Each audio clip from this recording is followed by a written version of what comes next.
At 35,000 feet above the Atlantic Ocean, a former intelligence analyst whispered 3 urgent words to a billion-dollar CEO he'd never met before.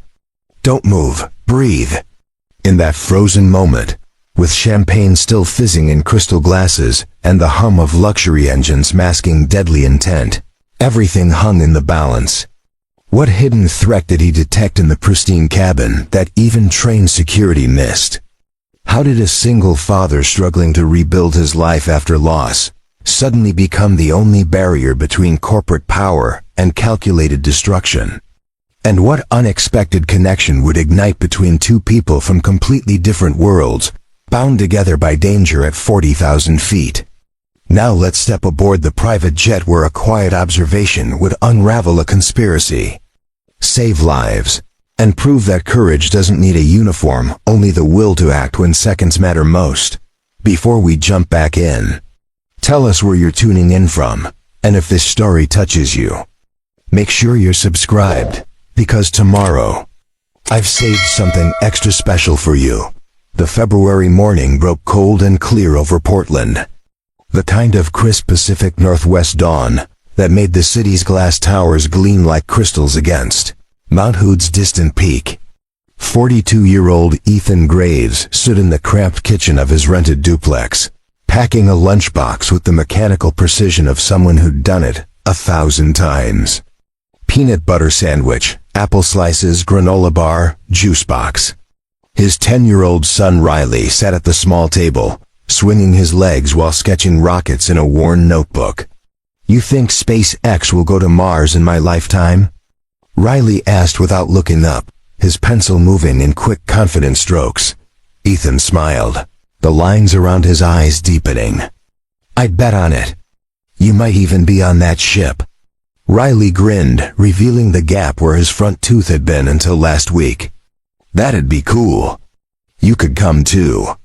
Someone's got to make sure you eat your vegetables in zero gravity," Ethan replied. Zipping the lunchbox closed, the duplex wasn't much. A 2-bedroom rental in southeast Portland, with thin walls and a furnace that rattled on cold nights, but it was theirs. After 3 years of rebuilding following his wife Lauren's sudden death from an aneurysm, Ethan had learned that home wasn't about square footage or granite countertops. It was about the small rhythms, breakfast together, homework at the table, Saturday morning pancakes that created a life worth protecting. Ethan had once been something different. For nearly a decade, he'd worked as a signals intelligence analyst for a defense contractor, spending long hours in windowless rooms, decoding encrypted communications, and tracking digital footprints across continents. The work had been demanding, often classified, and eventually corrosive. When Lauren died and Riley needed him fully present, Ethan walked away without looking back. Now he worked as a freelance data security consultant, mostly remote contracts that let him be home when Riley got off the school bus. The pay was a fraction of what he'd earned before, but he slept better. "Don't forget," Riley said, closing his notebook. "Science fair presentation is Thursday. You're coming, right?" "Wouldn't miss it," Ethan assured him. "What's the final topic again?" "Signal interference and how noise affects communication," Riley said proudly. "I'm using walkie-talkies and aluminum foil." Ethan felt a flicker of bittersweet pride. The kid had inherited his analytical mind, though Ethan hoped he'd use it for something less shadowed than classified intelligence work. "Sounds brilliant. Let's practice tonight." After dropping Riley at school, Ethan returned home to find an unexpected email waiting in his inbox. The subject line read, "Urgent consultation request, confidential." The sender was someone named Abigail Anderson, executive assistant to Victoria Thompson, CEO of Helix Global Technologies. Ethan opened it cautiously. "Mr. Graves, your expertise in digital security and signals analysis has been recommended by a funded by a copated by a Kabayan signals analysis has been recommended by a commended mutual contact. Ms. Thompson requires immediate consultation regarding a sensitive corporate matter." She requests a face-to-face meeting tomorrow, February 10th, departing Portland International at 9 a.m. via private aircraft. Compensation will reflect the urgency and confidential nature of this engagement. Please confirm availability by noon today. Ethan leaned back in his chair, frowning. Helix Global was a tech giant specializing in satellite communications and encrypted data networks, the kind of company whose quarterly earnings moved markets. He'd heard of Victoria Thompson, a self-made billionaire who'd built Helix from a small software startup into a multinational powerhouse in less than 15 years. Her reputation was formidable, brilliant, demanding, and ruthlessly efficient. But a private jet meeting? That level of urgency usually meant either a massive security breach or corporate espionage. His instinct was to decline. He'd deliberately chosen smaller clients, mid-sized firms with straightforward problems that didn't pull him back into the world of high-stakes secrets. Yet the offered compensation, discreetly listed at the bottom of the email, was staggering. 6 months of mortgage payments in a single consultation, Riley's braces, the medical bills still trickling in from Lauren's final hospital stay, the college fund that remained painfully thin. Ethan exhaled slowly and typed a reply, "Available. Please send details." By noon, a courier arrived with a leather portfolio containing a non-disclosure agreement, flight itinerary, and a brief dossier on Helix Global's current projects. Ethan signed the NDA, arranged for his neighbor Mrs. Kowalski to pick up Riley from school the next day, and tried to ignore the faint hum of old instincts stirring to life. That evening, after Riley went to bed, Ethan sat on the back porch with a mug of coffee gone cold. The Portland skyline twinkled in the distance, and the air smelled faintly of rain and wet cedar. He thought about the path that had brought him here, from the high-clearance intelligence work that had consumed his 20s and early 30s, to the sudden devastating loss that had reordered every priority. Lauren's death had shattered him in ways he still couldn't fully articulate. One morning she'd been laughing over breakfast, teasing him about his terrible taste in podcasts. By that afternoon, she was gone, an aneurysm that gave no warning and left no chance. In the months that followed, Riley had clung to him with a desperation that broke Ethan's heart nightly. And Ethan had realized with brutal clarity that his work, with its endless travel and emotional detachment, was incompatible with being the father his son needed. So he'd quit. Walked away from 6-figure salaries, clearances, and the adrenaline of tracking threats across encrypted networks.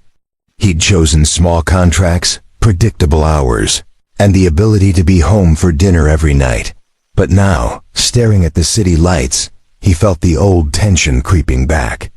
A private jet, a billionaire CEO, a problem urgent enough to require immediate consultation.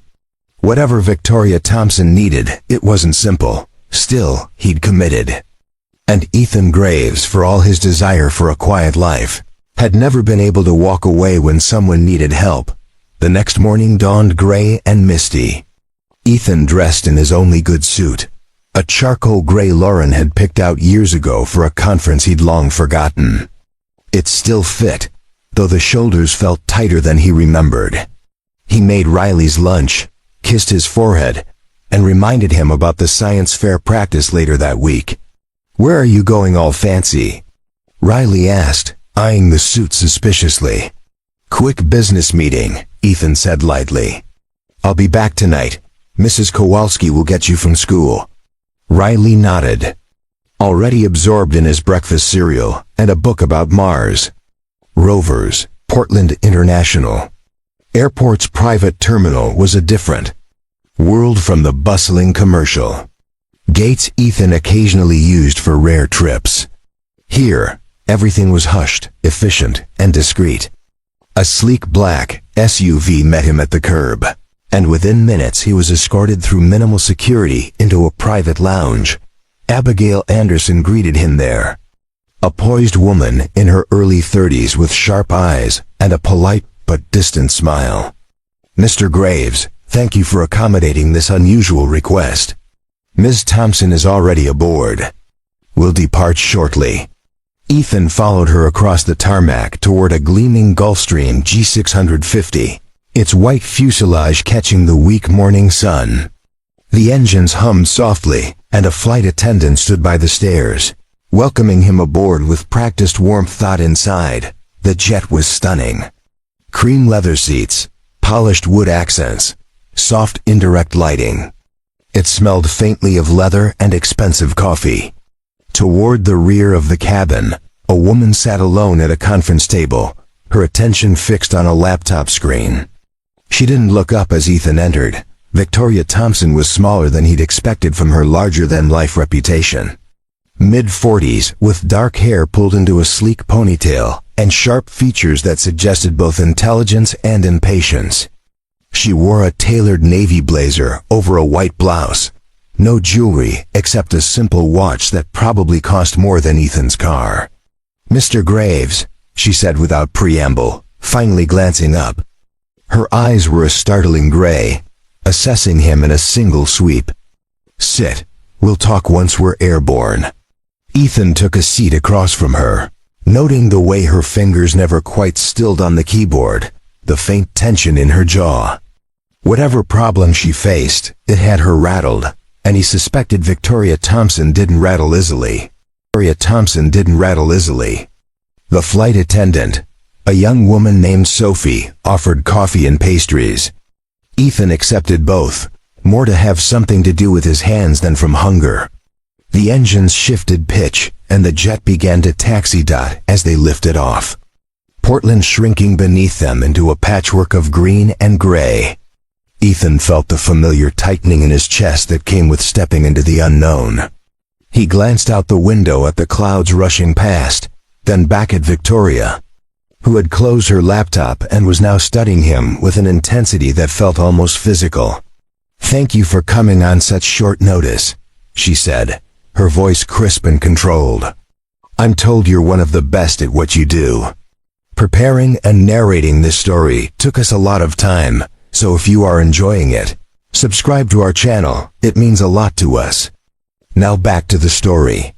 "I'm competent," Ethan replied evenly. "What exactly do you need help with?" Victoria's expression flickered, something vulnerable passing across her features before the professional mask returned. "Someone is trying to destroy my company, Mr. Graves, and I believe they're sitting in this cabin." The words hung in the cabin air like smoke. Ethan kept his expression neutral, though his pulse quickened. Around them, the jet continued its smooth ascent, the muted roar of engines and the faint vibration of flight the only sounds. Victoria Thompson watched him closely, gauging his reaction. "Elaborate," Ethan said simply. Victoria leaned back in her seat, fingers interlaced on the table. 3 weeks ago, Helix began experiencing data breaches. Small at first, fragmented code stolen from secure servers, encryption keys accessed without authorization. Our internal security flagged it, but by the time we traced the intrusions, the thief was gone. No digital footprints, no IP trails. Whoever did this knew exactly how to move through our systems invisibly. Ethan's analytical mind was already sorting variables. "Inside job?" "That's what our security team concluded," Victoria said. "We tightened protocols, changed access credentials, installed new monitoring software. The breaches stopped for 10 days. Then yesterday, our head of cybersecurity discovered something worse. Proprietary satellite communication algorithms, worth hundreds of millions in development costs, had been copied and sold to a competitor in Singapore. How do you know it was sold?" "Because the competitor announced a breakthrough product this morning that uses our exact methodology," Victoria said, her voice tight with controlled anger. "They'll launch in 6 months, undercutting our market and destroying a project we've spent 5 years building." Ethan absorbed this, his mind already running through possibilities. Corporate espionage at this level required sophisticated planning, access, and motivation. "You said you believe the person responsible is in this cabin. Why?" Victoria's gray eyes held his. Because there are only 4 people on this flight who had access to those algorithms. Me, my chief technology officer, my head of legal, and my personal assistant Abigail. One of them is a traitor, and I need you to help me figure out which one. Ethan felt the weight of the request settle over him. This wasn't a simple security audit or a technical consultation. This was counterintelligence work, the kind of shadowed, high-stakes analysis he'd walked away from 3 years ago. "Where are we flying to?" he asked. "Vancouver," Victoria said. "I have a private estate on Vancouver Island. We'll be there for 48 hours, isolated and secure. During that time, you'll interview each of them, review their digital activity, and identify the leak. I'm paying you to be invisible, efficient, and right." Ethan glanced toward the front of the cabin, where Abigail sat working on a tablet. Then toward the rear, where 2 other passengers were visible through an open partition. A man in his 50s with silver hair and wire-rimmed glasses, reading a thick binder, and a younger woman, perhaps early 30s, typing rapidly on a laptop. "You haven't told them why I'm here?" Ethan asked.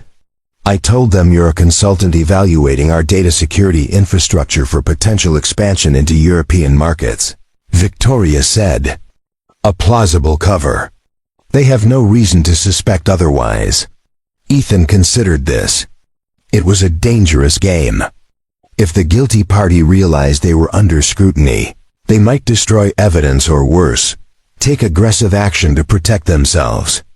And here, at 35,000 feet, there were limited options for containment. "I'll need access to their devices, communication logs, and travel records," Ethan said. "And I'll need your cooperation in creating opportunities for me to observe them without raising suspicion."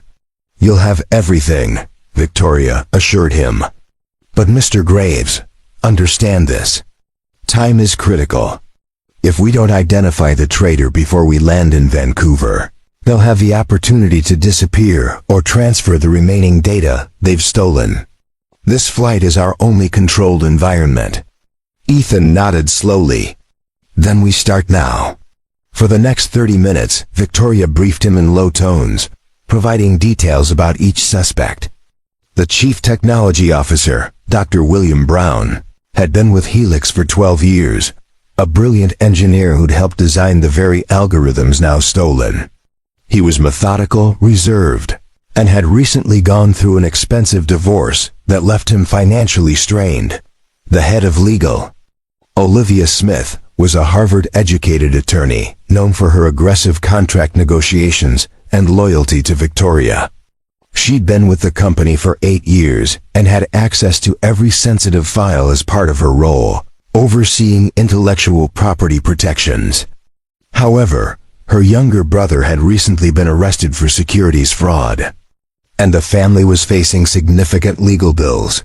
Abigail Anderson, Victoria's executive assistant, was 29, competent, and had been with Victoria for 4 years. She managed Victoria's schedule, communications, and had administrative access to nearly every company system. Her background was clean, but she'd grown up in modest circumstances and now lived a lifestyle that seemed to exceed her salary. "Each of them has motive," Ethan observed quietly. "Financial pressure, access, and opportunity." "Exactly," Victoria said. "Which is why I need your expertise. I can't afford to accuse the wrong person, and I can't afford to let the guilty one escape." Ethan glanced toward the cabin windows where clouds streamed past in endless white. The jet's smooth flight felt deceptively peaceful, a luxury cocoon concealing the tension coiled within. He thought briefly of Riley, probably sitting in math class right now, oblivious to the fact that his father was 35,000 feet above the Pacific, hunting for a traitor among millionaires. "I'll start with casual observation," Ethan said. "Let me move around the cabin, strike up conversations, and get a sense of their baseline behavior.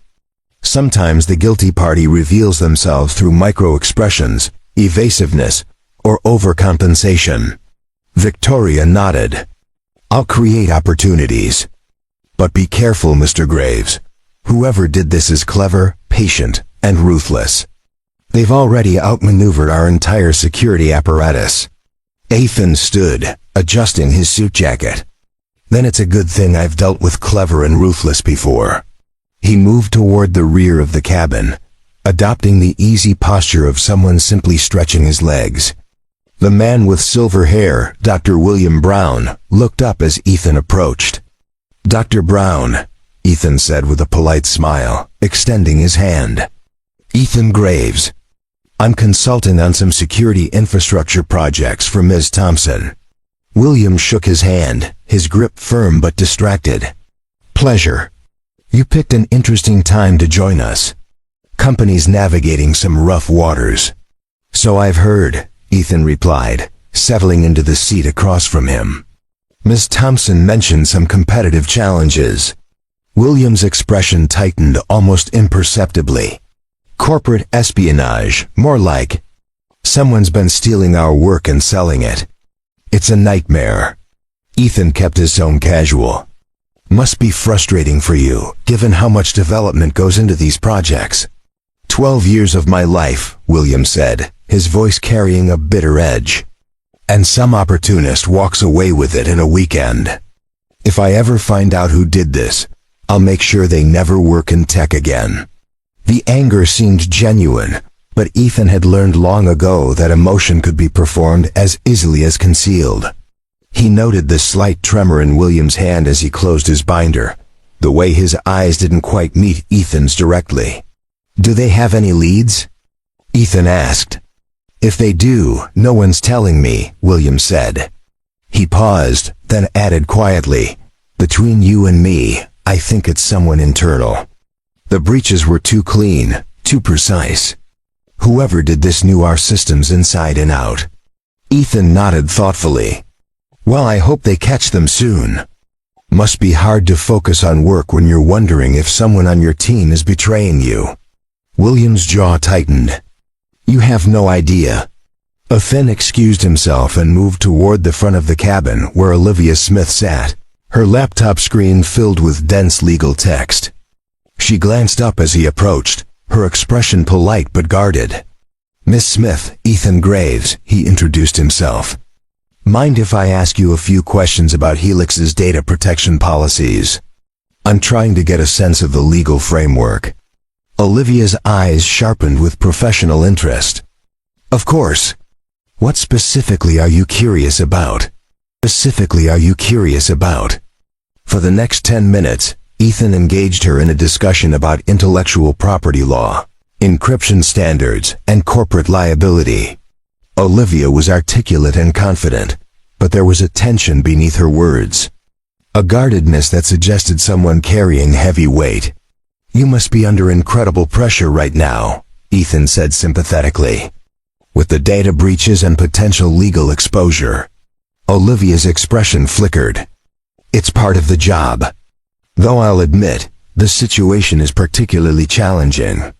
Whoever leaked those algorithms could expose the company to lawsuits, regulatory scrutiny, and reputational damage worth billions. Do you think it was intentional corporate espionage or something else?" Ethan asked. Olivia hesitated, choosing her words carefully. "I think someone made a calculated decision to prioritize personal gain over loyalty. And I think they underestimated how thoroughly we'd investigate." There was something in her tone, a hint of defensiveness that made Ethan's instincts prickle. He thanked her and moved on. Finally, he approached Abigail Anderson, who sat near the cockpit door, reviewing Victoria's schedule on a tablet. She looked up with a professional smile. "Mr. Graves, can I get you anything? Coffee, water?" "I'm fine, thank you," Ethan said. "Actually, I was hoping you could help me understand Ms. Thompson's operational priorities.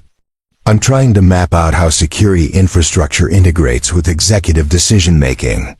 Abigail's smile remained, but Ethan caught a brief flash of something, wariness, perhaps, or calculation. "I'd be happy to help.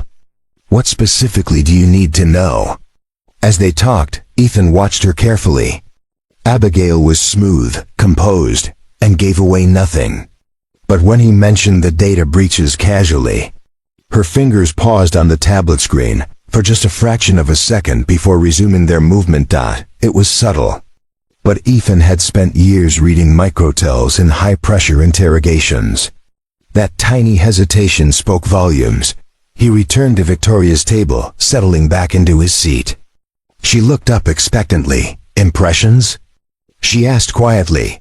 Ethan leaned forward, keeping his voice barely above a whisper. "All three are under stress, which is expected. Dr. Brown is angry but seems genuinely betrayed. Olivia is defensive, possibly because she blames herself for not catching this sooner. But Abigail had a reaction when I mentioned the breaches, a micro-expression that suggests she's more involved than she's letting on." Victoria's eyes narrowed. "You think it's her?" "I think she's worth watching closely," Ethan said. "But I need more than a gut feeling. I need evidence." Victoria pulled out her phone, typed something quickly, then looked back at him.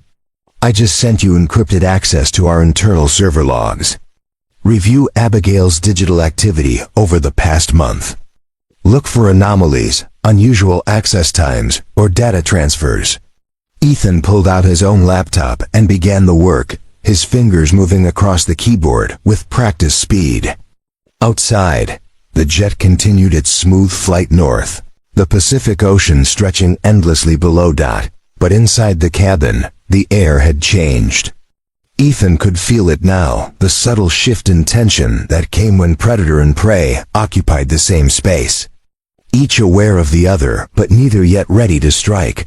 And somewhere among the cream leather seats and polished wood, someone was watching him back. 20 minutes into reviewing the server logs, Ethan found the first anomaly. His eyes narrowed as he traced the digital breadcrumbs, his pulse ticking upward despite years of training to remain calm under pressure. He glanced at Victoria, who sat across from him with the rigid composure of someone anticipating bad news.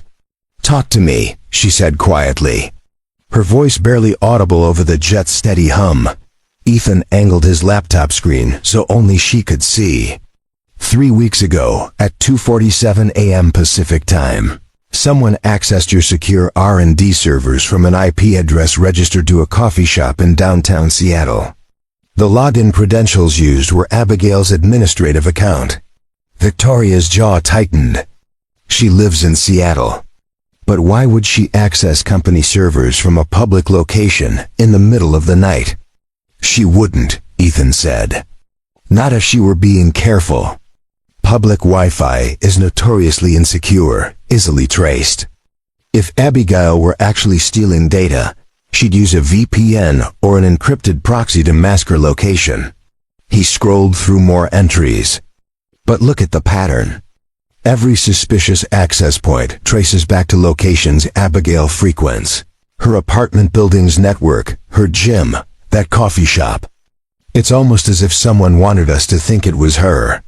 Victoria leaned closer, her expensive perfume mixing with the scent of leather and recycled cabin air. "You're saying she's being framed?" "Possibly," Ethan said. "Or she's clever enough to make it look like a frame job. Either way, we need more information." He continued scanning the logs, his analyst's mind sorting through thousands of data points with mechanical efficiency. Then he saw it, a second pattern buried beneath the obvious one. "There," he said, pointing. "Overlapping access times. While Abigail's credentials were being used in Seattle, someone else was logged into the system from a different location. Victoria's own executive access codes, originating from an IP address in Portland." Victoria went very still. "I was in Portland 3 weeks ago for meetings, but I never accessed those servers. I have people for that." "Who has access to your login credentials?" Ethan asked. "Only Abigail," Victoria said slowly. "She manages my passwords, my security tokens, everything." Ethan felt the pieces shifting into place, but the picture they formed didn't quite make sense yet. So either Abigail used your credentials to access the servers while simultaneously making it look like she was accessing them from Seattle, Or someone else has both your credentials and hers. Which means the leak could be anyone, Victoria said. Frustration cracking through her controlled exterior. We're back to square one. Ethan shook his head. Not quite. Whoever did this made a mistake. They left overlapping timestamps. No one can be in two places at once, and no skilled hacker would create such an obvious contradiction, unless they were in a hurry or under pressure. He pulled up a different set of logs. These ones tracking physical building access using security badges. Let's cross-reference digital access with physical location. If someone was in the Seattle office when your credentials were used in Portland, we've got our answer. For 5 minutes, Ethan worked in silence, building a timeline. Victoria watched, her fingers drumming a soft rhythm on the table, the only outward sign of her anxiety. Outside, the clouds had thickened, turning the sky a uniform gray. Then Ethan stopped, his eyes locked on the screen. Got it. Victoria leaned forward sharply. Who? 3 weeks ago, when your credentials were used to access the R&D servers from Portland, Dr. William Brown badged into the Seattle headquarters at 2:51 a.m., 4 minutes after the access occurred. And here, 2 days later when Abigail's credentials were used from that coffee shop, William was again in the Seattle office, this time badging out at 3:15 a.m. Victoria's face went pale. William has been with me for 12 years. He built half our infrastructure. Why would he betray the company? You mentioned his divorce, Ethan said gently. Financial strain can make people do desperate things. And he has the technical expertise to pull this off. Access to all the systems, knowledge of security protocols, and the ability to spoof credentials. Victoria closed her eyes briefly, absorbing the betrayal. When she opened them again, the vulnerability was gone, replaced by cold determination. We need proof. Something concrete enough to hold up in court. Ethan nodded. We need him to incriminate himself. And we need to do it before we land in Vancouver. He glanced at his watch. We've got about 90 minutes left in the flight. What do you suggest? Victoria asked. Ethan thought quickly, his old intelligence training kicking in. We set a trap. You announce to everyone on board that you've discovered the identity of the leak, and that you'll be turning over evidence to the FBI when we land. Watch their reactions. The guilty party will either try to destroy evidence, make contact with their buyer, or attempt to negotiate. Victoria considered this. It's risky. If William realizes we're onto him, he could become dangerous. We're 40,000 feet in the air with nowhere to go. Which is exactly why we have the advantage, Ethan countered. He's trapped here with us. He can't run, can't access external systems to warn his contacts, and can't destroy the server logs because they're backed up off-site. All he can do is react, and that reaction will give us the final proof we need. Victoria was quiet for a long moment, weighing options. Then she nodded decisively. Do it. She stood, smoothing her blazer, and walked toward the center of the cabin where all 3 suspects were visible. Ethan followed, positioning himself where he could observe everyone's reactions. Excuse me, Victoria said, her voice cutting through the ambient noise with practiced authority. I need everyone's attention for a moment. Dr. William Brown looked up from his binder. Olivia Smith closed her laptop. Abigail Anderson set down her tablet. All 3 turned toward Victoria with varying expressions of curiosity and concern. I wanted to inform you, Victoria continued, that our investigation into the data breaches has concluded. We've identified the individual responsible for stealing proprietary algorithms and selling them to our competitors. The cabin seemed to contract, the air growing heavier. Ethan watched each face with the intensity of a hunter tracking prey in tall grass. Abigail's expression was pure shock, her eyes widening. You found them? Who was it? Olivia's face showed grim satisfaction. Thank God. When will you make the arrest? But it was William's reaction that confirmed everything. For just a fraction of a second, his face went completely blank, the kind of emptiness that comes when the mind is racing too fast for the body to keep up. Then his expression shifted to careful neutrality, but his left hand, resting on the armrest, had begun to tremble. "That's excellent news," William said, his voice steady despite the tremor in his hand. "I assume you'll be coordinating with law enforcement?" "The FBI will be waiting when we land in Vancouver," Victoria said coolly.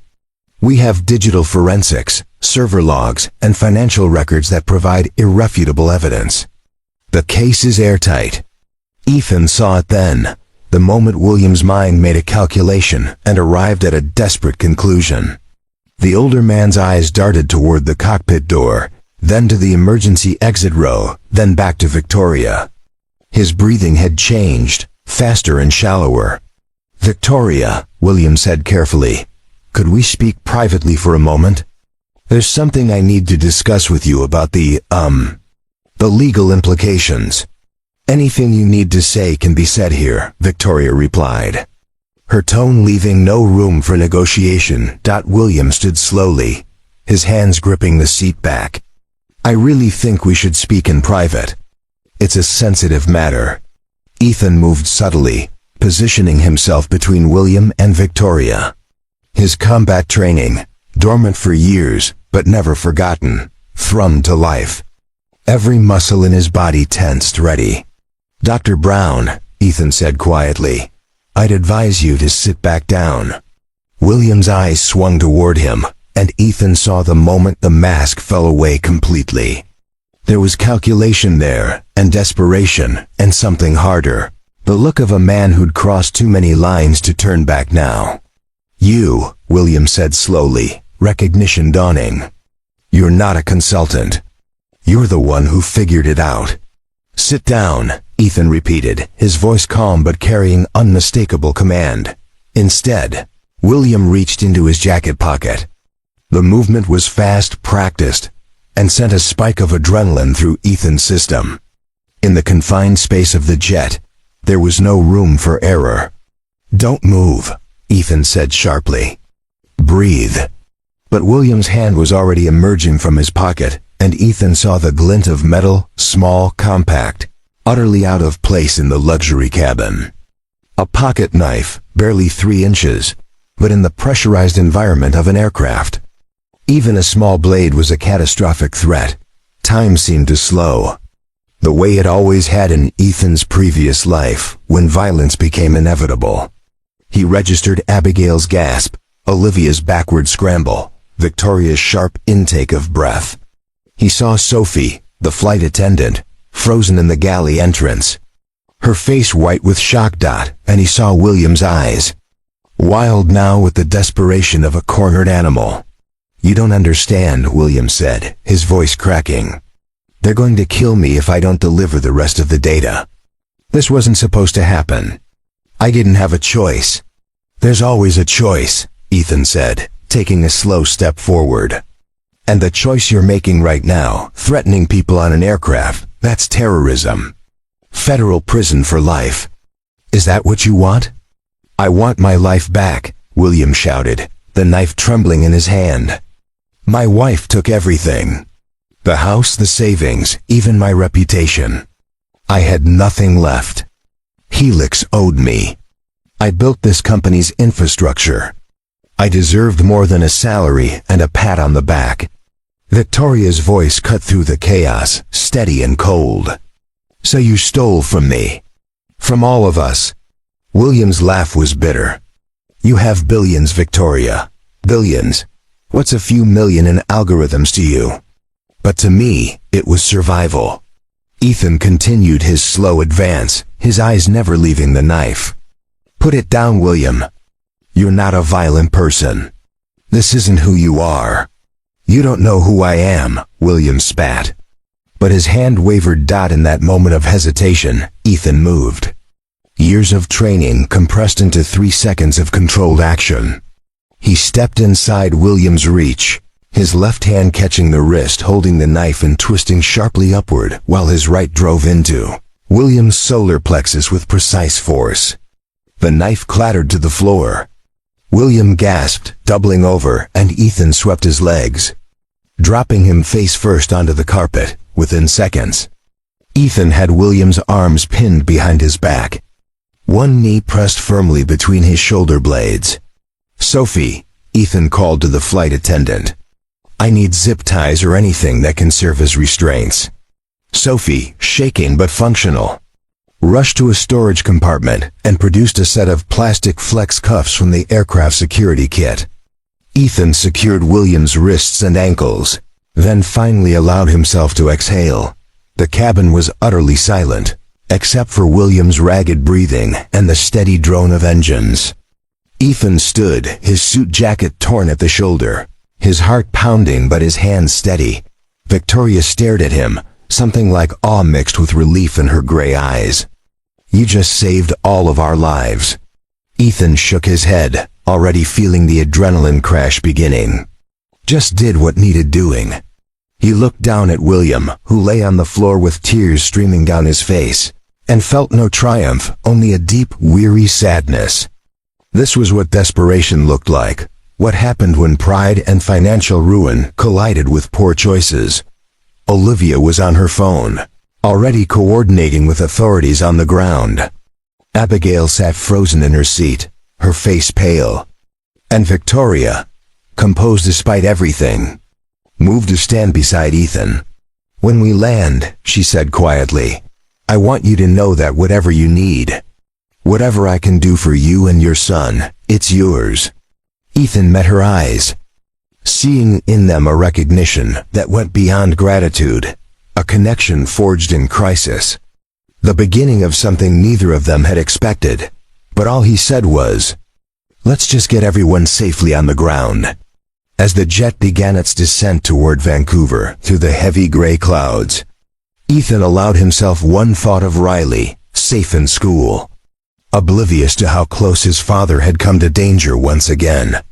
And he wondered, not for the first time, whether the quiet life he'd built was ever truly his to keep, or whether some part of him would always be drawn back into the shadows where courage was measured in split-second decisions and lives. Hung in the balance, the Vancouver airport's private terminal buzzed with controlled chaos as the Gulfstream touched down. FBI agents in dark suits moved with practiced efficiency, boarding the aircraft before the engines had fully spooled down. Ethan watched from his seat as they escorted William Brown down the stairs in handcuffs. The man's shoulders slumped in defeat, all fight drained from him. Victoria stood near the exit, speaking in low tones with a senior agent, her composure restored but her eyes carrying a weariness that hadn't been there that morning. Olivia gathered her belongings with mechanical precision, while Abigail sat motionless, still processing the violence that had erupted just feet from where she'd been working. An agent approached Ethan, a woman in her late 40s with sharp features and kind eyes. "Mr. Graves, I'm Special Agent Patricia Hayes. I'll need a full statement from you regarding the incident." "Of course," Ethan replied, standing and straightening his torn jacket.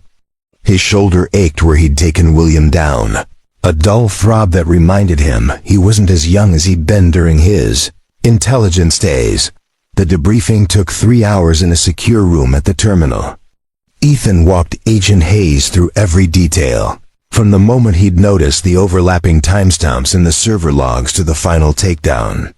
She listened without interruption, occasionally making notes, her expression giving nothing away. "You have extensive training," she observed when he finished.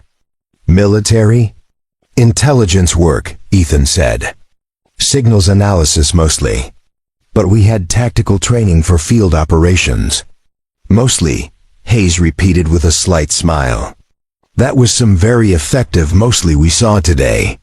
She closed her notebook. "Dr. Brown is cooperating fully now. He's admitted to selling the algorithms to a Singapore-based competitor for $3 million, with another $2 million promised upon delivery of additional proprietary code. He claims he was threatened when he tried to back out of the deal. Do you believe him?" Ethan asked. Hayes shrugged. Doesn't matter what I believe.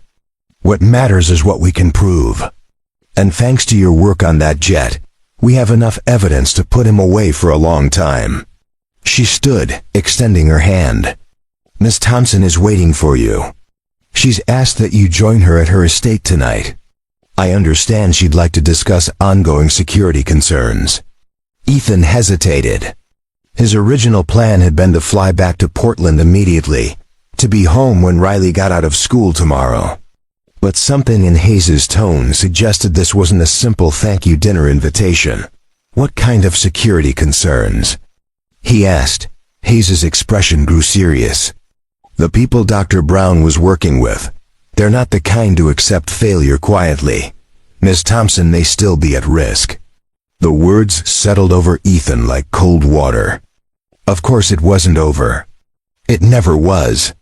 Corporate espionage at this level had layers, and they'd only peeled back the first one. Victoria's estate on Vancouver Island was accessed by helicopter, a 15-minute flight over dark water and dense forest. The house itself was a masterpiece of modern architecture, all glass and steel cantilevered over a cliff with views of the Pacific stretching to the horizon. Despite the luxury, Ethan felt only a bone-deep exhaustion as he stepped into the soaring foyer. Victoria met him there. Having changed into jeans and a soft gray sweater that made her look younger, more approachable. You must be tired, she said. I've had a room prepared for you. We can talk in the morning if you'd prefer. I'd rather talk now, Ethan said. Agent Hayes mentioned ongoing security concerns. Victoria's expression tightened. Follow me. She led him through the house to a study lined with books, a fire crackling in a stone fireplace. Floor-to-ceiling windows showed the ocean beyond, dark and restless under a clouded sky. Victoria poured 2 glasses of whiskey and handed him one. William gave the FBI the name of his contact, she said without preamble. A man named Chun Zhao, head of acquisitions for Pacific Digital Systems in Singapore. But when they tried to contact Zhao for questioning, they discovered he'd disappeared. Left Singapore 3 days ago, destination unknown. Ethan took a slow sip of whiskey, feeling its warmth spread through his chest. You think he's coming after you? I think he paid $3 million for half of what he was promised, Victoria said. And I think men who operate at that level don't accept losses gracefully. She moved to the window, her reflection ghostly in the dark glass. The FBI has offered protection, but they can't watch me forever. And I refuse to live in fear, looking over my shoulder for however long it takes them to find Zhao. What are you asking me? Ethan said quietly. Victoria turned to face him. Stay, not forever, just until this is resolved. You see things others miss. You read situations before they become crises. Today on that jet, you saved my life and possibly everyone else's. I need someone like you close until we know the threat is neutralized. Ethan thought of Riley. Of the promise he'd made to always be there. To never let work pull him away the way it had before Lauren died. I have a son, he said. 10 years old. I've built my entire life around being present for him. What you're asking, it would mean being away, being unavailable in ways I swore I'd never be again. Bring him here, Victoria said immediately. There's plenty of space.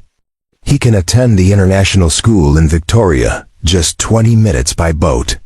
You'd see him every day, more than you probably do now with your work schedule. For how long? Ethan asked. 2 weeks, Victoria said. Maybe 3. However long it takes for the FBI to locate Zhao and neutralize the threat. Ethan walked to the window, staring out at the black ocean. He thought about the look in William's eyes when desperation had overtaken reason, the feel of the knife being twisted from his grip, the weight of responsibility for other people's lives. He'd walked away from that world for good reasons, but standing here now, he realized something uncomfortable. Part of him had missed it. Not the violence, Not the danger, but the clarity of purpose. The feeling of skills being used for something that mattered. "I need to talk to my son," he said finally. "If he's not comfortable with this, the answer is no." Victoria nodded. "Of course. Use any phone in the house. And Ethan, whatever you decide, thank you. For today, for everything." Ethan called Riley from the study while Victoria discreetly stepped out. His son answered on the second ring, breathless with excitement. "Dad, guess what? Mrs. Kowalski let me help her make pierogi. I learned how to pinch the edges so the filling doesn't leak out." The normalcy of it, the innocent enthusiasm, made Ethan's chest tighten. "That sounds amazing, bud. Listen, I need to talk to you about something important." He explained the situation carefully, leaving out the violence but being honest about the need to stay in Vancouver for a while. "There's a woman who needs help making sure she's safe," Ethan said. "And I'm good at that kind of work. But it would mean you and I staying here together for a couple weeks. New place, new school temporarily. What do you think?" Riley was quiet for a long moment. "Is she nice? The woman who needs help?" "She is," Ethan said. "Very smart, too. She runs a technology company. And we'd be together? You wouldn't be gone all the time like before?" The question cut deep. "We'd be together every day," Ethan promised. "I'd take you to school, pick you up, help with homework, all of it." Another pause. Then Riley said, "Okay, but only if I can bring my rocket models. And can we still do the science fair project when we get back?" Ethan felt relief wash through him. "Absolutely. I'll arrange everything." After they said goodbye, Ethan stood holding the phone, looking out at the dark Pacific. He was making another choice, stepping back toward the world he'd tried to leave behind. But this time, he told himself, it would be different. This time, Riley would be with him. This time, he wouldn't lose sight of what mattered most. Victoria returned, reading his expression. "He said yes?" "He said yes," Ethan confirmed. "I'll need a few days to arrange things in Portland, get his school records, pack properly." "Whatever you need," Victoria said. "I'll have my assistant coordinate everything." She hesitated, then added, "I know this isn't what you signed up for when you agreed to consult for a day. I know I'm asking a lot." "You are," Ethan agreed. "But someone needs to do it, and apparently, I'm someone who can't walk away when people are in danger." He managed a tired smile. "My wife used to say it was my most annoying quality." Something shifted in Victoria's expression, a softness that hadn't been there before. "It sounds like she knew you well." "She did," Ethan said quietly. "Better than I knew myself sometimes." They stood in comfortable silence for a moment, the fire crackling, the ocean murmuring beyond the glass. Then Victoria said, "There's something else you should know. When the FBI searched Williams' communications, they found evidence that he wasn't working alone. There's someone else inside Helix, someone who helped him access systems he couldn't reach on his own." Ethan's exhaustion vanished, replaced by sharp focus. "Who? They don't know yet," Victoria said. "But whoever it is, they're still out there. And they know we're looking." 3 days later, Ethan stood in the arrival area of Victoria International Airport, watching Riley emerge from the passenger tunnel with a backpack nearly as big as he was, and carrying a carefully wrapped box containing his precious rocket models. Mrs. Kowalski shuffled behind him. Having insisted on accompanying Riley on the flight despite Ethan's assurances that the airline's unaccompanied minor service was perfectly safe. "Dad!" Riley dropped his backpack and launched himself at Ethan, who caught him in a fierce hug. "Hey, bud. Good flight?" "Mrs. Kowalski snored the whole time," Riley said cheerfully. "But the pilot let me see the cockpit before we landed. Did you know there are over 300 switches and buttons up there?" Ethan glanced at Mrs. Kowalski, who was red-faced but smiling. "Thank you for bringing him. I know it was an inconvenience." "Nonsense," the older woman said in her thick Polish accent. "This boy is like grandson to me. Besides, I wanted to make sure this place is good enough for him." She looked around the small airport appraisingly. "Seems clean at least." Victoria had sent a car, a comfortable SUV with a driver named Thomas, who loaded their luggage with quiet efficiency. The drive to the ferry terminal took 20 minutes through evergreen forests and past small coastal towns. Riley pressed his face to the window, taking in everything with wide-eyed wonder. "Is it always this green?" he asked. "Pretty much," Ethan said. "Rainforest climate. You'll probably need a rain jacket most days." The ferry crossing to Vancouver Island was Riley's favorite part. He stood at the rail with Ethan, watching seals bob in the wake and eagles circle overhead. Mrs. Kowalski sat inside with the other passengers, occasionally glancing out to make sure Riley hadn't fallen overboard. "Dad," Riley said quietly, "is this about the thing that happened on the plane? The thing you didn't want to talk about?" Ethan had known this question would come. Riley was too perceptive to miss the subtext. "Yeah," he admitted. "Something dangerous happened, and I helped stop it. Now we're making sure nothing else dangerous happens." Riley considered this. "Like a bodyguard?" "More like a really observant friend," Ethan said.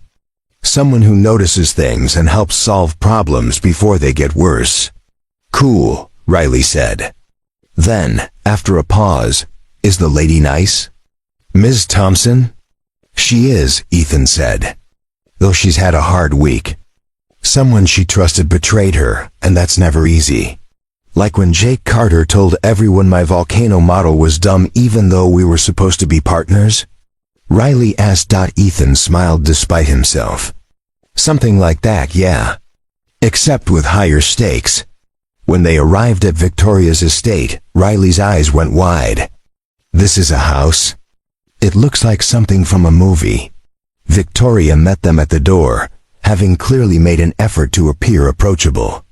She wore jeans and a casual blouse, her hair loose around her shoulders instead of pulled back in her usual severe ponytail. "You must be Riley," she said, offering her hand. "I'm Victoria. Your dad told me you're interested in rockets." Riley shook her hand solemnly. "Yes, ma'am. I want to work for SpaceX someday. Or maybe NASA." "Good choices," Victoria said. "I actually know someone at SpaceX. Maybe we could arrange a video call if you're interested." Riley's face lit up. "Really? That would be amazing." Ethan watched the interaction with quiet gratitude. Victoria was making an effort, and it showed. She gave Riley a tour of the house, pointing out the media room, the game room, and most importantly, the room that would be his for the next few weeks. It had floor-to-ceiling windows overlooking the forest, and a desk perfect for homework and model building. "This is awesome." Riley breathed. Mrs. Kowalski inspected everything with a critical eye before finally declaring the arrangements acceptable. She pulled Ethan aside before leaving. "You be careful," she said quietly in Polish, a language Ethan had picked up during his intelligence days. "That woman, she has kind eyes but also worried eyes. Whatever trouble she is in, do not let it become your trouble too." "Too late for that," Ethan replied in the same language. "But I'll be careful. For Riley's sake." The older woman squeezed his arm, then left with Thomas to catch the return ferry. That evening, after Riley was asleep, Ethan and Victoria sat in her study reviewing the FBI's latest findings. Special Agent Hayes had sent an encrypted file containing everything they'd learned about Chun Zhao and Pacific Digital Systems.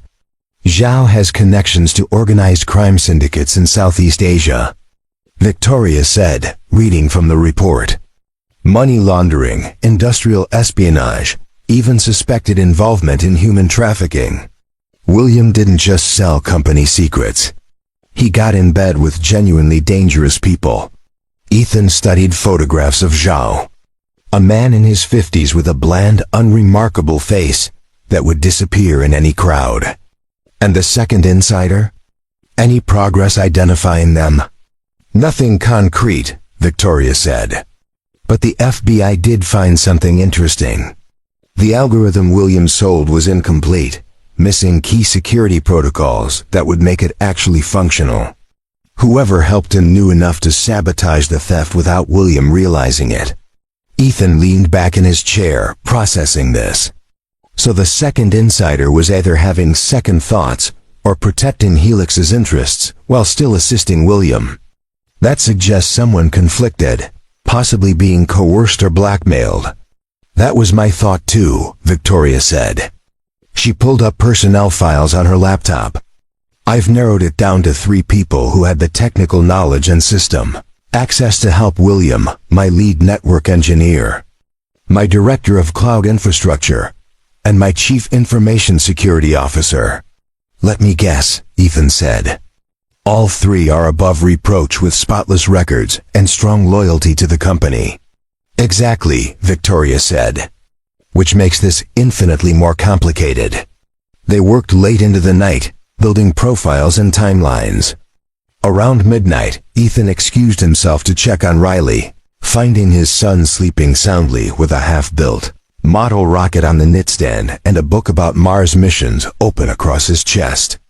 Ethan carefully marked the page and set the book aside, then stood watching Riley sleep, feeling the familiar swell of protective love that had defined his entire life since Lauren's death. When he returned to the study, Victoria had poured more whiskey. "You're good with him," she said. "Riley, I mean. It's clear he trusts you completely." "He's everything to me," Ethan said simply. "After my wife died, he was the only reason I kept functioning. I'd wake up in the morning with no desire to face the day. And then I'd hear him in the next room singing to himself or asking what was for breakfast. And suddenly I had a reason." Victoria's expression softened. "What was she like?" "Your wife?" Ethan hadn't talked about Lauren in depth with anyone in years. But something about the late hour, the whiskey, and Victoria's genuine interest made the words come easier. "She was a teacher," he said. "3rd grade. She had this gift for making every student feel seen and valued. And she was funny, sharp humor that could cut through any tension. She kept me grounded when my work threatened to consume me." "Do you still miss her?" Victoria asked quietly. "Every day," Ethan admitted. "But it's different now. Less like drowning, more like carrying something heavy that's become part of me. Riley helps. He has her smile, her way of finding joy in small things." Victoria was quiet for a moment. Then she said, "I was married once. Briefly in my 20s. He couldn't handle the hours I worked, the ambition. Said I loved the company more than I loved him. Maybe he was right." She swirled her whiskey. "I've spent 20 years building Helix, and I'm proud of what we've accomplished. But sometimes I wonder what I sacrificed along the way." "Success always costs something," Ethan said. "The trick is making sure the cost doesn't exceed the value." Their eyes met, and something unspoken passed between them, a recognition of shared loneliness, of lives built around duty and responsibility that left little room for anything else. "Thank you for being here," Victoria said. "For bringing Riley, for putting your life on hold to help solve my problems. I know it wasn't an easy choice. Probably wasn't a smart choice either," Ethan said with a slight smile. "But I learned a long time ago that the right thing and the smart thing aren't always the same." Over the following days, they fell into a routine. Ethan took Riley to the international school each morning, then returned to work with Victoria on identifying the second insider and tracking Zhao's movements. The FBI had traced Zhao to Hong Kong, then lost him. Credit card trails had gone cold. He'd become a ghost. Meanwhile, Ethan interviewed Victoria's 3 suspects under the guise of security audits. The network engineer was nervous but seemed genuinely ignorant. The cloud infrastructure director was defensive but transparent. And the chief information security officer, A woman named Hannah Clark was almost too cooperative, answering questions before they were asked and volunteering information unprompted. "She's hiding something," Ethan told Victoria after the third interview. "I just can't figure out what." That night, lying in bed in the guest room, Ethan stared at the ceiling, listening to the ocean beyond his window. He thought about the path that had led him here. From intelligence analyst to grieving widower to single father trying to rebuild. And now to whatever this was, protector, investigator. Reluctant guardian standing between a brilliant woman and the shadows that pursued her.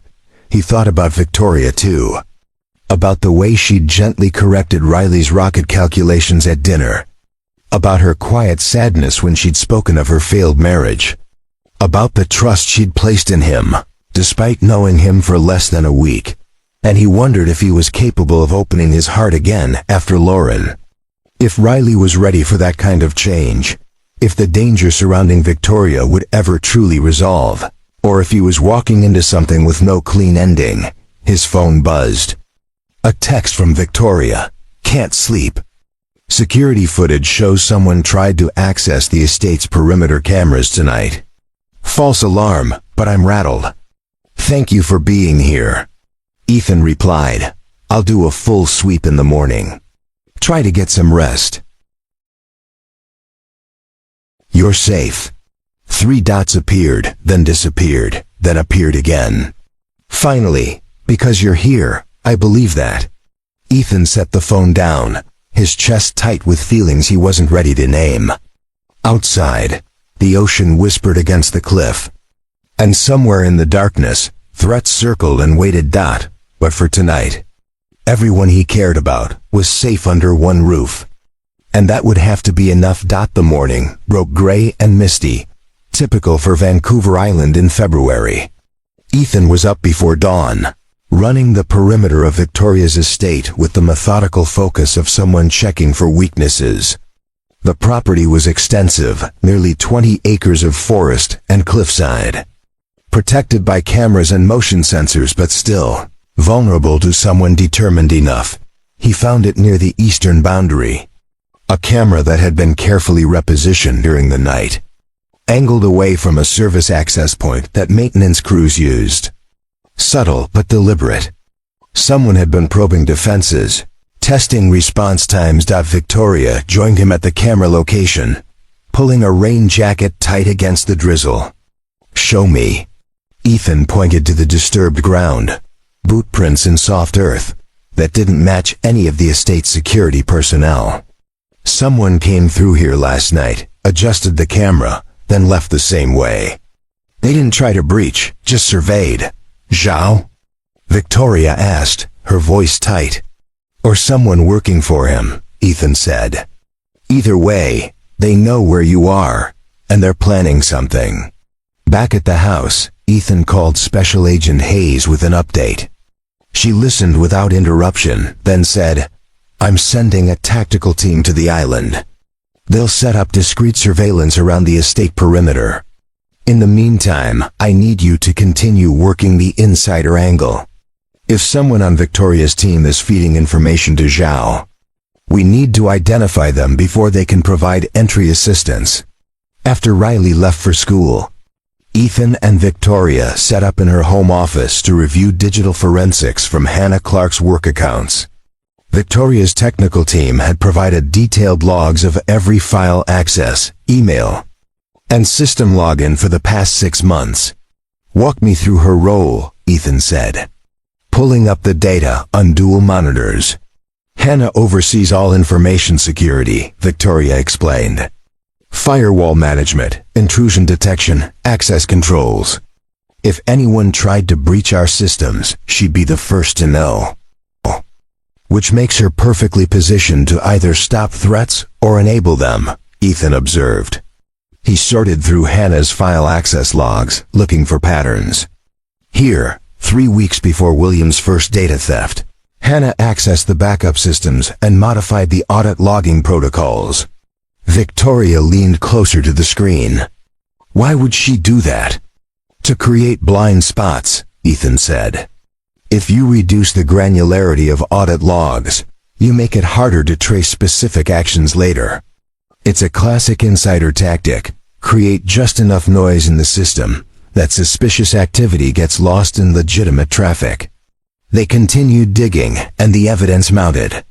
Hannah had accessed William's user account credentials multiple times, always with plausible justifications, routine password resets, security audits.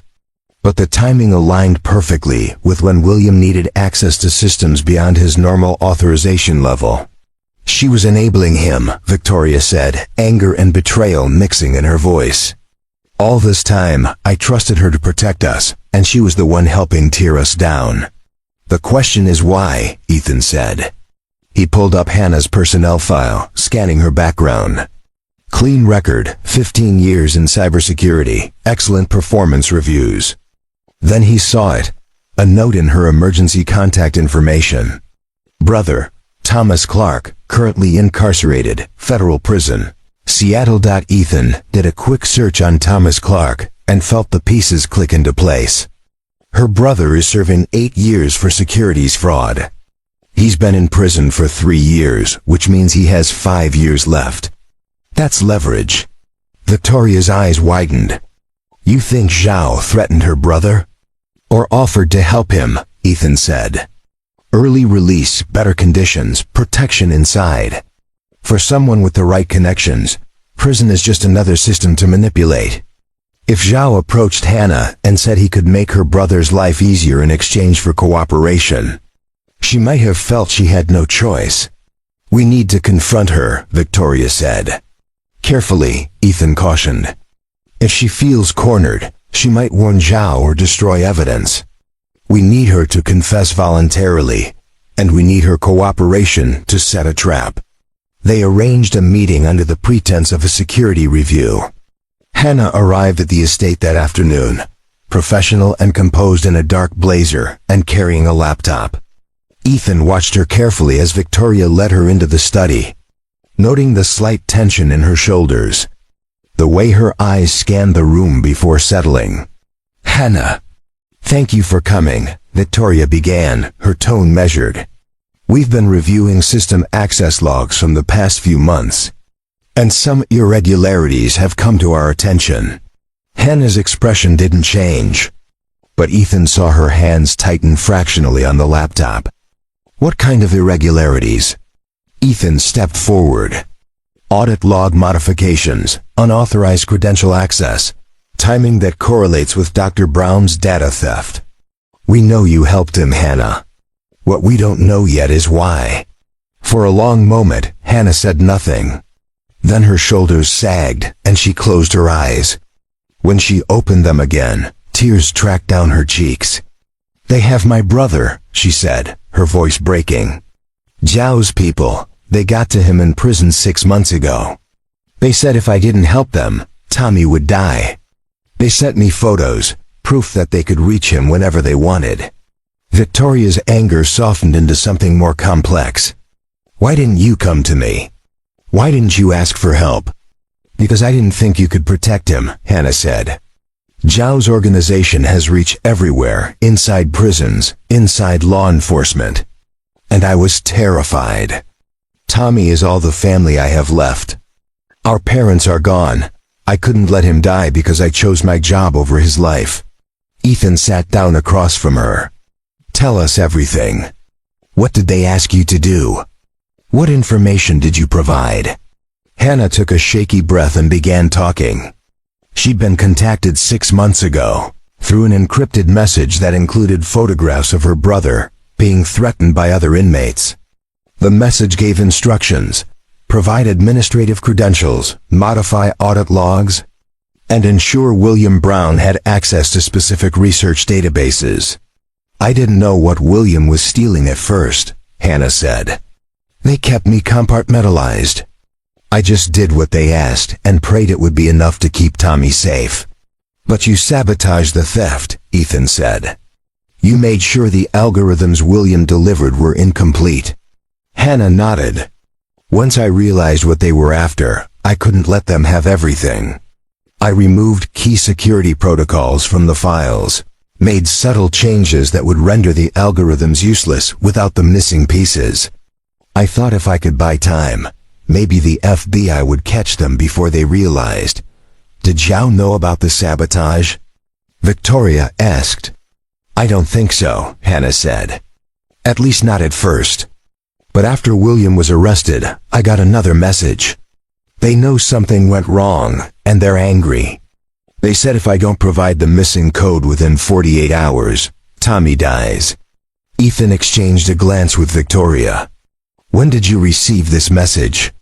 Yesterday, Hannah whispered. I have 1 day left. The room fell silent except for the soft patter of rain against the windows. Ethan's mind raced through options, risks, possibilities. This was the break they needed, but it was also desperately dangerous. Here's what we're going to do, he said finally. You're going to respond to Zhao and agree to provide the missing code. But instead of the real protocols, we're going to give him a modified version, one that will allow the FBI to track anyone who tries to implement it. We turn you into a double agent and use Zhao's desperation against him. Hannah looked up, hope and fear warring in her expression. And Tommy? Can you protect him? I'll make sure the FBI moves into protective custody immediately, Victoria said. We'll keep him safe, Hannah. But you have to trust us and cooperate fully. Hannah nodded, wiping her eyes. Okay, tell me what to do. The plan came together with the precision of a military operation. Special Agent Hayes coordinated with federal prison authorities to move Hannah's brother Thomas into protective isolation within hours. Meanwhile, Ethan worked with Victoria's technical team to create a Trojan horse. Modified algorithm code embedded with tracking software that would phone home the moment anyone attempted to compile or implement it. Hannah sat in Victoria's study, her laptop open, hands trembling as she prepared to send the message that would either save her brother or doom them all. Ethan stood behind her, watching the screen while FBI technicians monitored from a remote location. Remember, Ethan said quietly, keep it brief and professional.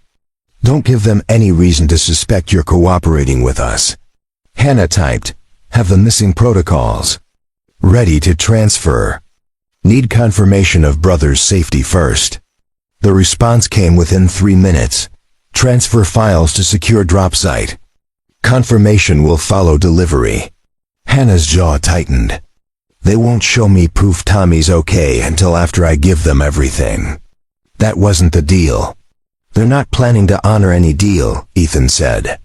Once they have what they want, you become a liability. That's why we're setting this trap. Victoria placed a hand on Hannah's shoulder. We have Thomas. He's safe. Whatever happens next, I promise you that much is real. Hannah nodded and uploaded the modified files to the encrypted server location Zhao's people had provided. The progress bar crawled across the screen, and when it hit 100%, they all exhaled. Done, Hannah whispered. Agent Hayes' voice came through the speakerphone. We're tracking the download now. Someone accessed the files from an IP address in Victoria, British Columbia. Local field office is mobilizing. Ethan felt his pulse quicken. Victoria the city, not the island? Correct, Has said. Downtown hotel. We'll have eyes on the location within 20 minutes. But 20 minutes, Ethan knew, was an eternity in operational time. If Zhao was smart and everything suggested he was, he'd access the files, verify them quickly, and disappear before law enforcement could respond. They needed something to slow him down, to keep him in place long enough for the trap to close. Hannah, Ethan said, send another message. Tell them you need immediate confirmation that your brother is safe, or you'll trigger a kill switch that corrupts the files. Make it urgent. Hannah typed rapidly, and this time the response took longer, nearly 10 minutes. When it finally came, the message was simple: video call in 5 minutes. Be ready, Victoria looked at Ethan. They want to see her face. They're getting suspicious. Or they want to negotiate directly, Ethan said. He turned to Hannah. Can you hold it together for a video call? Keep them talking without giving anything away? I don't know, Hannah said honestly. I'm terrified. Use that, Ethan advised. They expect you to be scared. Just remember, your brother is safe. Whatever they threaten, it's empty. They have no leverage anymore. The video call request came through on Hannah's encrypted messaging app. She accepted it, and the screen filled with an image of a hotel room, generic and impersonal. Shun Zhao sat at a desk, his unremarkable face now carrying a cold intensity that the surveillance photos hadn't captured. Miss Clark, he said, his English accented but precise. Your files are incomplete again. The security protocols are corrupted. This is unacceptable. Hannah's face went pale. What? That's impossible. I sent you everything. Impossible. I sent you everything. Do not play games with me, Zhao said, his voice dropping to something dangerous. You have already cost me millions with your sabotage of Dr. Brown's theft. Now you send corrupted files again. I think you are working with authorities. I'm not, Hannah said, her voice breaking convincingly. I swear, I gave you everything. Maybe the transfer corrupted the data. Let me resend it. Zhao studied her through the screen. Where is your brother now? Hannah's breath caught. What do you mean? He's where he's always been. I had my people check on him 2 hours ago, Zhou said. He has been moved. Protective custody. So either you warned him, or someone else did. Which means you have been compromised. Ethan's hand moved to Hannah's shoulder, squeezing gently. Keep him talking, the gesture said. I don't know anything about that, Hannah said. Maybe the prison moved him for their own reasons. It happens. Zhao leaned closer to his camera. You are lying. And now you have become a liability I cannot afford. He glanced at something off-screen. I have people very close to Ms. Thompson's estate. If you do not provide working files within 1 hour, I will demonstrate how serious I am about protecting my investment. The call ended abruptly. Victoria stood frozen. He has people near the estate. Right now. Ethan was already moving, pulling out his phone and calling the FBI tactical team stationed around the property. This is Graves. We have a credible threat of imminent attack on the estate. I need all units on high alert and a full perimeter sweep. Agent Hayes came back on the line. Our team in Victoria is moving on Zhao's hotel now. But if he has assets already deployed at your location, they'll be operating independently. How many personnel do you have on site? 6 FBI agents, plus private security, Ethan said. But the estate is large, heavily wooded. If someone's already inside the perimeter, we need to assume they're armed and dangerous. He turned to Victoria and Hannah. Both of you, upstairs to the safe room, now. Victoria's estate had a reinforced panic room on the 2nd floor, equipped with communications equipment and supplies for extended lockdown. But Victoria shook her head. Riley's still at school. We need to get him. Ethan's blood went cold. In the rush of setting the trap, he'd momentarily lost sight of the most important variable. What time does school let out? 20 minutes, Victoria said, checking her watch. Call the school, Ethan ordered. Tell them to initiate lockdown protocols and not to release any students until law enforcement arrives. I'll coordinate with local police. The next 15 minutes were controlled chaos. Victoria spoke with the school's principal, while Ethan worked with Canadian authorities to dispatch officers to the campus. FBI agents swept the estate grounds, finding evidence of surveillance equipment that had been placed during the previous night's intrusion, but no immediate sign of hostile personnel. Then Ethan's phone rang. Unknown number. He answered. Graves. Mr. Graves, Zhao's voice was calm, almost pleasant. I understand you are the one who has complicated my business arrangement with Miss Clark. I admire your competence, truly. But you have put me in a difficult position, and now I must respond proportionally. If you're trying to threaten me, save it, Ethan said. The FBI is closing in on your location right now. I am no longer at that location, Zhao said. But I am somewhere you care about very much. The international school on the island, such a charming place. I'm watching your son through the window of his classroom right now. He is working on what appears to be a science project about communication interference. Ironic, yes? Everything inside Ethan went cold and sharp. If you touch him, there is nowhere on earth you can hide. I have no interest in harming a young person, Zhao said. But I need the working algorithm files, and I need them within 30 minutes. Deliver them to me personally at the school, or I will be forced to create a situation that becomes very public and very tragic. Do you understand? I understand, Ethan said, his voice steady despite the fear coursing through him. 30 minutes. The call ended. Victoria stared at him. He's at Riley's school. Yes, Ethan said. He was already moving, grabbing his jacket and checking the concealed carry holster he'd worn since arriving at the estate. Call Hayes. Tell her Zhao is at West Shore International School and consider him armed and extremely dangerous. I'm going to get my son. The FBI can handle this, Victoria said. Let them go in. Ethan met her eyes. That's my son in there. I'm not waiting. The drive to West Shore International School took 12 minutes that felt like hours. Ethan pushed Victoria's Range Rover hard along the winding coastal road, his mind simultaneously running tactical scenarios and fighting waves of raw fear. Riley was in danger because of choices Ethan had made, because he'd agreed to help Victoria, because he'd stepped back into a world where consequences cascaded beyond control. Agent Hayes called as he drove. We have units converging on the school, ETA 8 minutes. Zhao has made no aggressive moves yet, but we've confirmed his presence on campus. He entered through a maintenance access door using stolen credentials. What's the school's status? Ethan demanded. Lockdown initiated. All students secured in classrooms. Local police have established a perimeter. But Graves, you need to wait for tactical teams. Don't go in alone. 8 minutes is too long, Ethan said. He gave me 30 minutes total. I'm already down to 18. If he thinks I'm not coming, he might escalate. Then stall him, Hayes said. Keep him talking. We just need a few more minutes.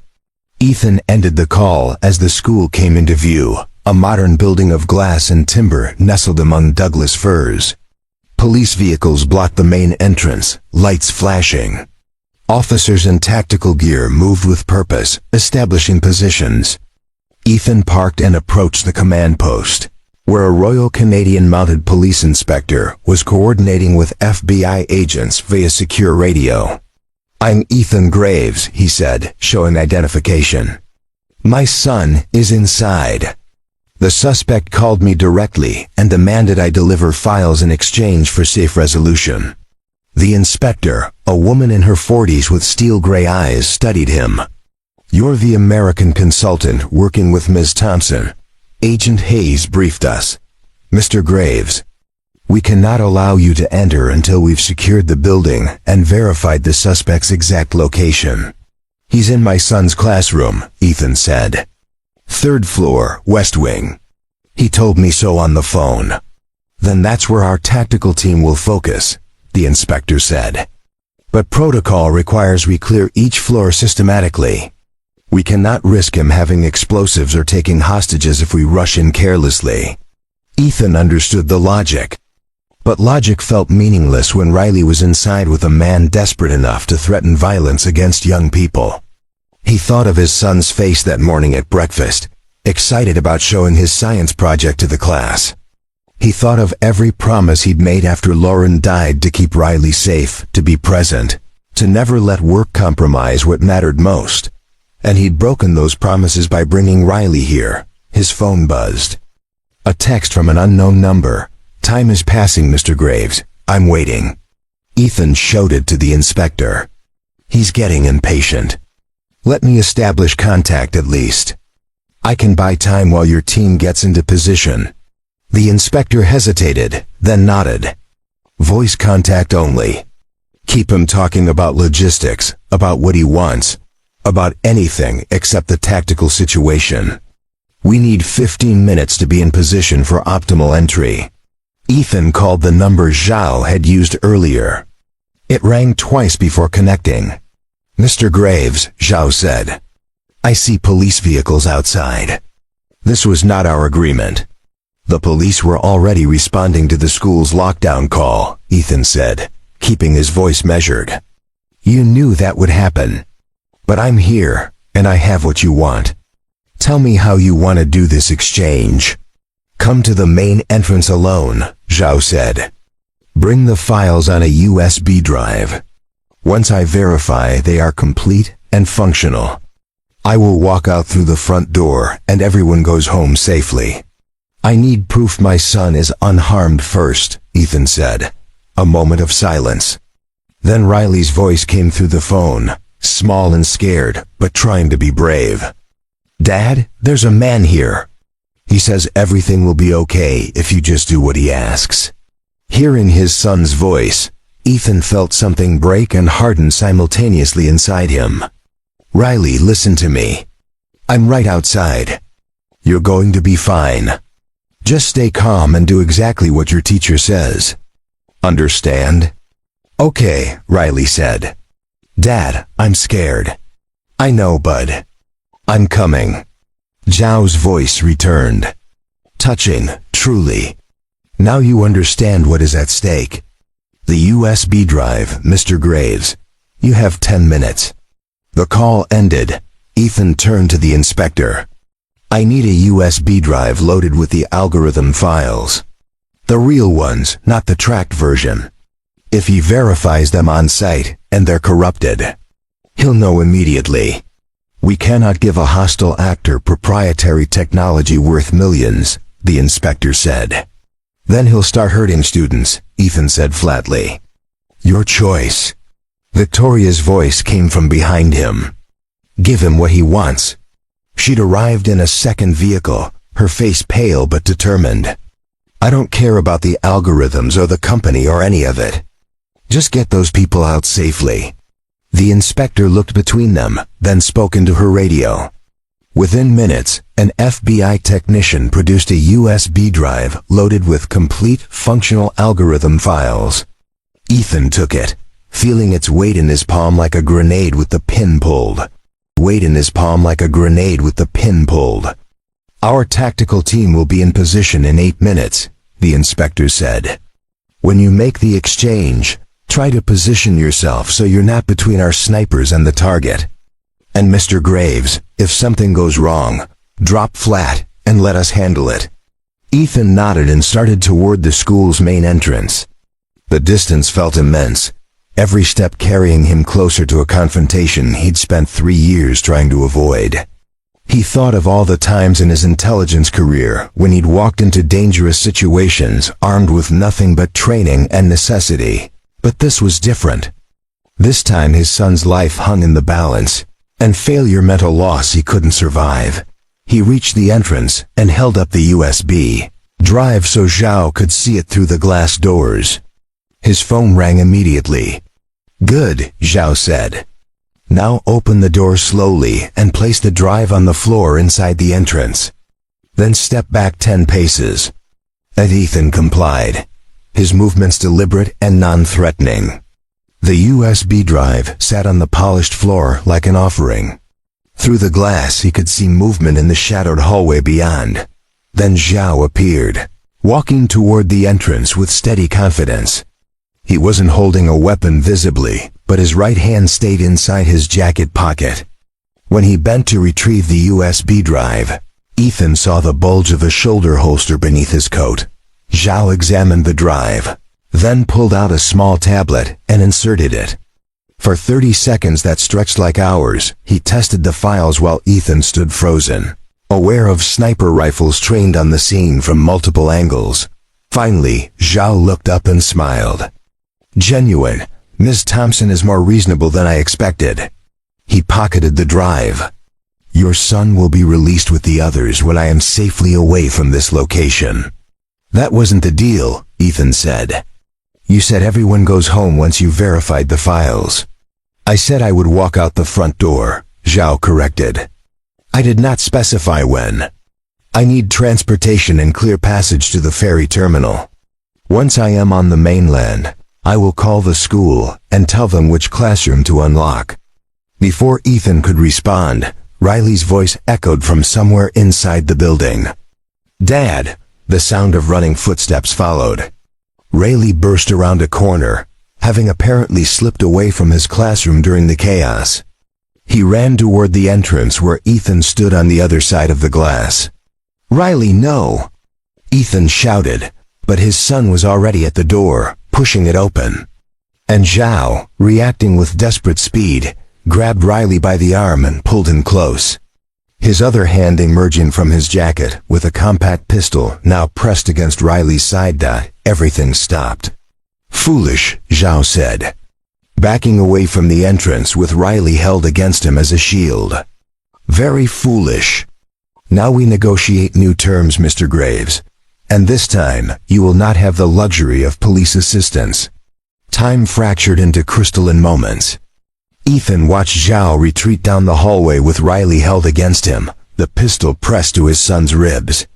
Every instinct screamed at him to charge forward, but years of tactical training overrode the panic. A hostage situation in a confined space with armed officers outside meant any sudden movement could trigger catastrophe. Zhao, Ethan called, his voice steady despite the terror clawing at his chest. You don't want to hurt him. He's not part of this.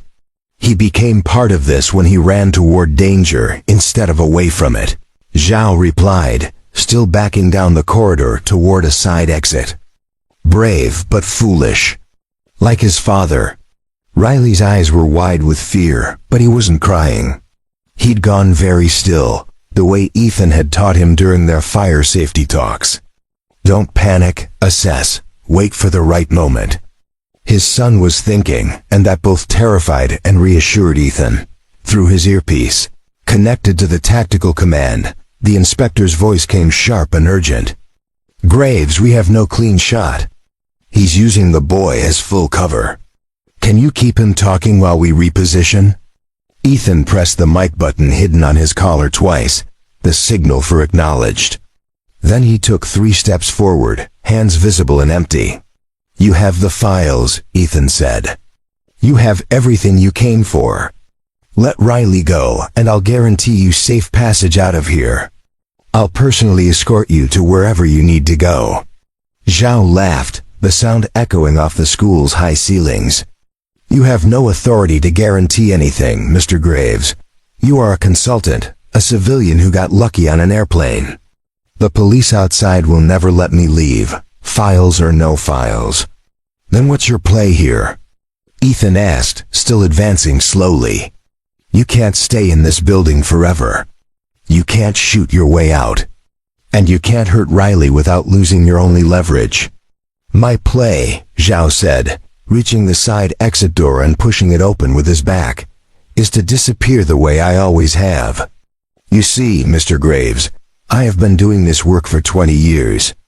I know how to vanish when circumstances require it. He stepped through the doorway into a loading area behind the school. Ethan followed, emerging into gray daylight and cold air. The space was bordered by forest on 3 sides, the trees thick enough to provide cover. Zhao was heading for the tree line, pulling Riley with him. Tactical teams are moving to cut off his escape route through the forest, the inspector's voice said through the earpiece. But we're 60 seconds out. Can you slow him down?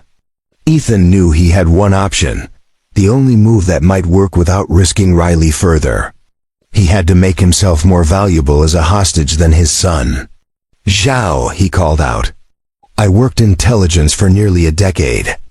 I know things about encryption backdoors, about classified communication protocols that would be worth 10 times what those algorithms are worth to you.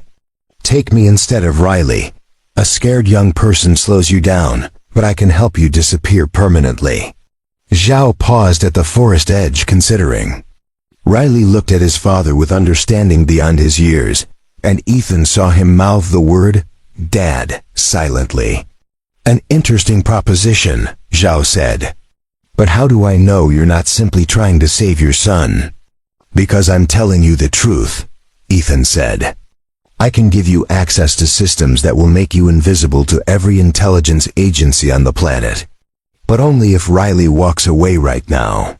For 5 seconds that felt eternal, Zhao weighed the offer. Then he shoved Riley forward. "Run to your father, quickly." Riley stumbled but caught himself and ran. Ethan caught him, pulling him close for 1 fierce second before pushing him toward the school. "Go inside, find the police, do not look back." Riley hesitated, tears finally spilling down his cheeks. "Don't leave me again." "I won't," Ethan promised. "I'll be right behind you." Riley ran, and Ethan turned back to face Zhao, who now had the pistol aimed directly at his chest. "Walk toward me, Mr. Graves, slowly, hands where I can see them." Ethan complied, moving into the forest's shadow. Behind him, he heard shouts as Riley reached the officers, and they realized what had happened. Ahead, Zhao backed deeper into the trees. "The information I promised," Ethan said.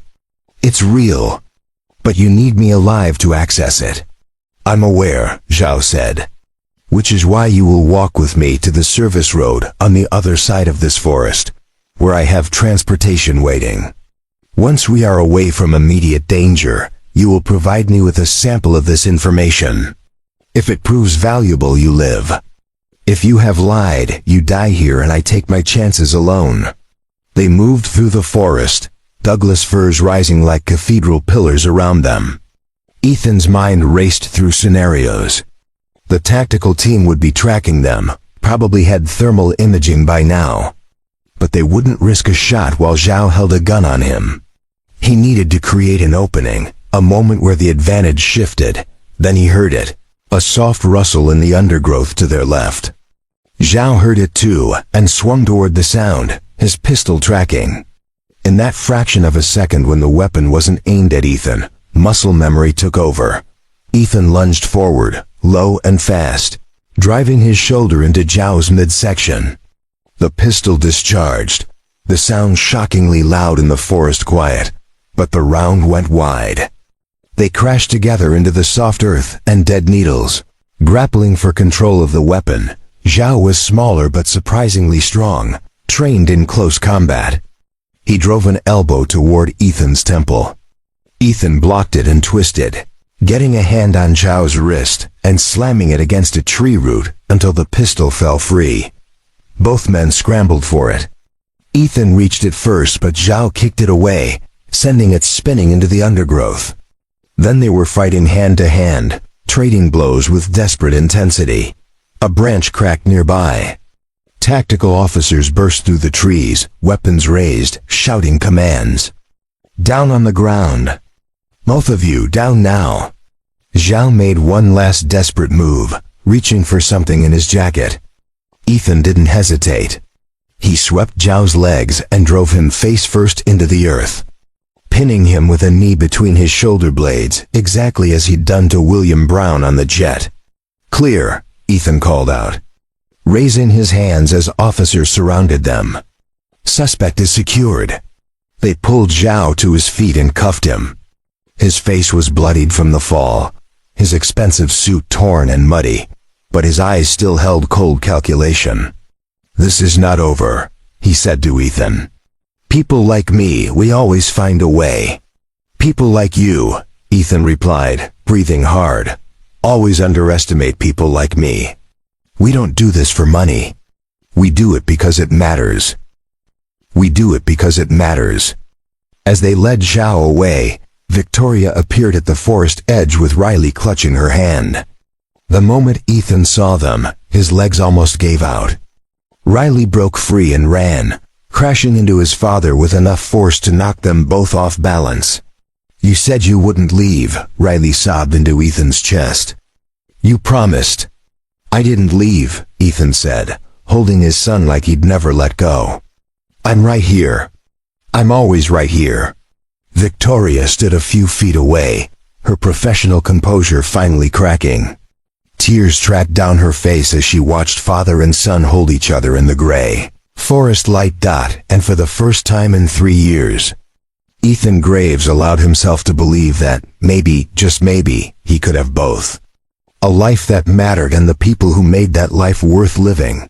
6 weeks later, spring arrived on Vancouver Island with an explosion of cherry blossoms and the return of eagles to the coastline. The threat that had brought Ethan and Riley to Victoria's estate had been dismantled piece by piece. Chun Zhao faced multiple federal charges across 2 countries. Hannah Clark received immunity in exchange for testimony. And her brother Thomas was transferred to a minimum security facility with an early release date under consideration. Ethan stood on the deck of Victoria's estate watching Riley and 3 classmates from the international school launch model rockets in the meadow below. His son had adapted to island life with surprising ease, making friends and excelling in his science classes. The temporary arrangement had become something more permanent, though neither Ethan nor Victoria had explicitly named it yet. Coffee? Victoria appeared beside him, 2 mugs in hand. She'd shed the severe business attire of their first meeting, wearing jeans and a casual sweater that made her look younger and more relaxed. Thanks, Ethan said, accepting the mug. Riley's rocket design is getting more sophisticated. He added a recovery parachute system that actually works. He gets that from you, Victoria said. The analytical thinking, the attention to detail. He gets the courage from his mother, Ethan replied. The way he handled himself during the crisis, I saw Lauren in him. She would have been proud. They stood in comfortable silence, watching the rockets arc into the blue sky. The past weeks had brought an unexpected rhythm to their lives. Ethan had officially joined Helix Global as Director of Security Operations, a role that let him work mostly from the estate while Riley attended school. Victoria had restructured her executive schedule to include more time away from the Seattle headquarters. Claiming the island location improved her strategic thinking, but both of them knew the truth. What had begun in crisis had evolved into something neither wanted to lose. I've been thinking, Victoria said carefully, about making some changes. Helix doesn't need me physically present in Seattle every day. We've proven the remote model works. And Riley seems happy here. You seem happy here. Ethan met her eyes. Are you asking us to stay permanently? I'm asking if you'd consider it, Victoria said.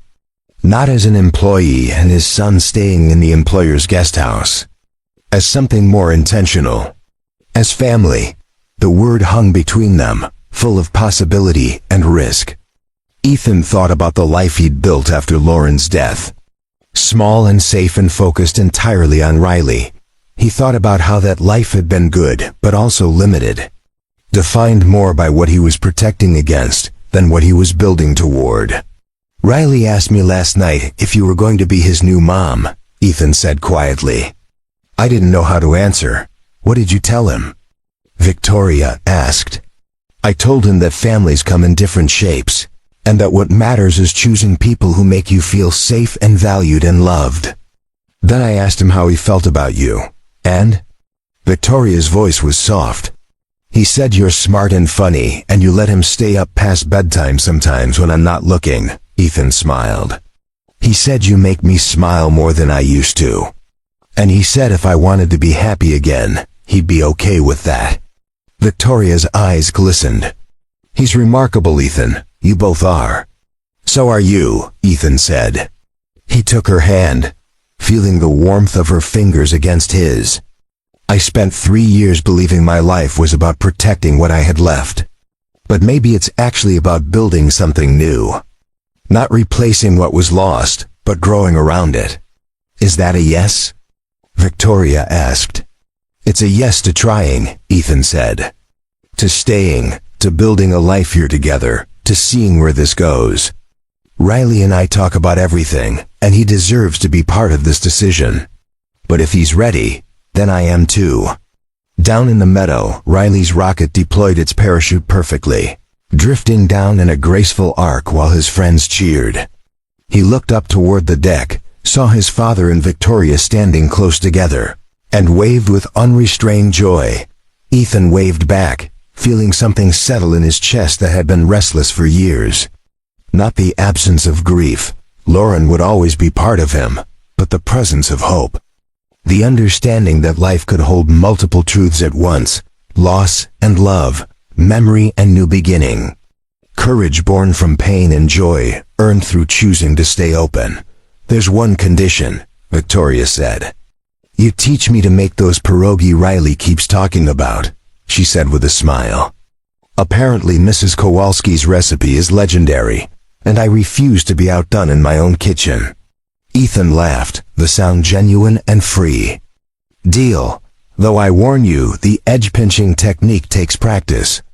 As the sun moved toward evening and the rockets continued their flights, Ethan allowed himself to imagine the future not as something to fear or protect against, but as something to build with intention and hope. A life where his past training served present purpose, where Riley grew up surrounded by love and possibility, where the woman beside him challenged and supported him in equal measure. The quiet life he'd sought after leaving intelligence work had found him after all. But it looked different than he'd expected. Not smaller or safer, but richer and more connected. Not about hiding from the world, but about engaging with it from a place of strength and choice. And standing there on the deck with Victoria's hand in his, and Riley's laughter rising from the meadow below, Ethan Graves finally understood what redemption felt like. Not the erasing of past pain, but the courage to let new light in despite it. Up next, you've got 2 more standout stories right on your screen. If this one hit the mark, you won't want to pass these up. Just click and check them out. And don't forget to subscribe and turn on the notification bell so you don't miss any upload from us.